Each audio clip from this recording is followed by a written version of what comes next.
పల్నాటి పౌరుషాలు ఎవరి దమ్మేంటో తేల్చుకుందాం రా అంటూ సవాళ్లు. పల్నాడు రాజకీయం మరోసారి సెగలు పుట్టిస్తోంది. మాచర్ల నియోజకవర్గంలో మాటల మంటలు రేగుతున్నాయి. కాసు వర్సెస్ జూలకంటి కుటుంబాల మధ్య తరతరాలుగా ఉన్న రాజకీయ వైరం ఇప్పుడు నెక్స్ట్ లెవెల్కి వెళ్ళింది. మీసం తిప్పి సవాళ్లు చేస్తోంది నేటి వారసత్వం. అవినీతి దగ్గర నుంచి అభివృద్ధి వరకు, హత్యల దగ్గర నుంచి అక్రమాస్తుల వరకు ఇలా దేని మీదైనా చర్చకు సిద్ధమే. జూలకంటి కాసు కుటుంబాల వారసులు కత్తులు దూసుకుంటున్నారు. ఒకరిపై ఒకరు ఆరోపణలు ప్రత్యారోపణలు, సవాళ్లు ప్రతి సవాళ్లతో పొలిటికల్ యుద్ధం చేస్తున్నారు. మహేష్ రెడ్డి చేసిన విమర్శలతో వీళ్ళిద్దరి మధ్య తాజా సవాళ్ల పర్వం మొదలైంది. పల్నాడులో వైసీపీ నేతలు చేసిన అభివృద్ధి ఏమీ లేదన్నారు ఎమ్మెల్యే జూలకంటి బ్రహ్మానందరెడ్డి. గురుజాల దగ్గర నుంచి నరసరావుపేట వరకు ఎక్కడ చూసినా కాసు మహేష్ రెడ్డి అక్రమస్తులే ఉంటాయన్నారు. దీనిపై చర్చకు సిద్ధమా అని సవాల్ విసిరారాయన.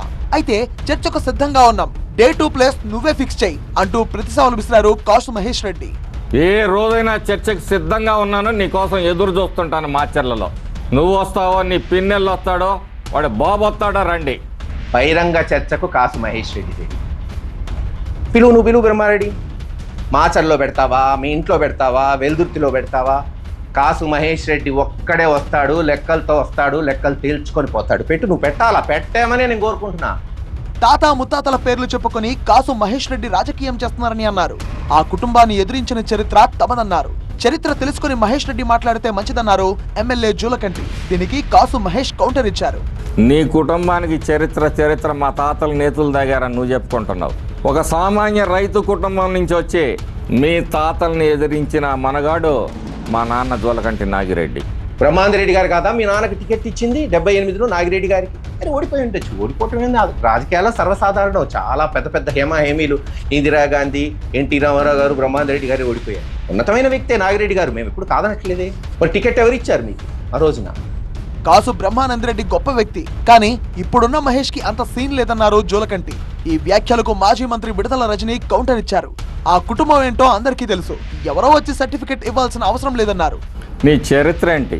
సరే, మా తాత కాసు బ్రహ్మానందరెడ్డి ముఖ్యమంత్రి, మా అయ్య వెంగళరెడ్డి జిల్లా పరిషత్ చైర్మన్ అంటావు. సరే, వాళ్ళు కాసు అయితే మీ నాయన అరకాసు అయ్యాడు, నువ్వు ఇప్పుడు పావు కాసు అయ్యావు. అసలు మాచర్ల గురించి మీకు ఏం తెలుసు అని మాట్లాడుతున్నావు?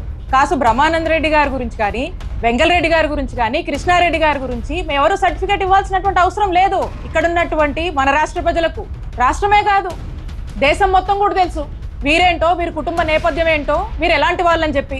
ఇక్కడ ఎవరో వచ్చి ఇక్కడ దాకా వచ్చి మా కాసు మహేష్ రెడ్డి అన్న గురించి కానీ, వాళ్ళ కుటుంబం గురించి కానీ, ఏదో కాసు కుటుంబం మీద బురద జల్లిపోతే వీళ్ళ గౌరవం ఏం తగ్గదు.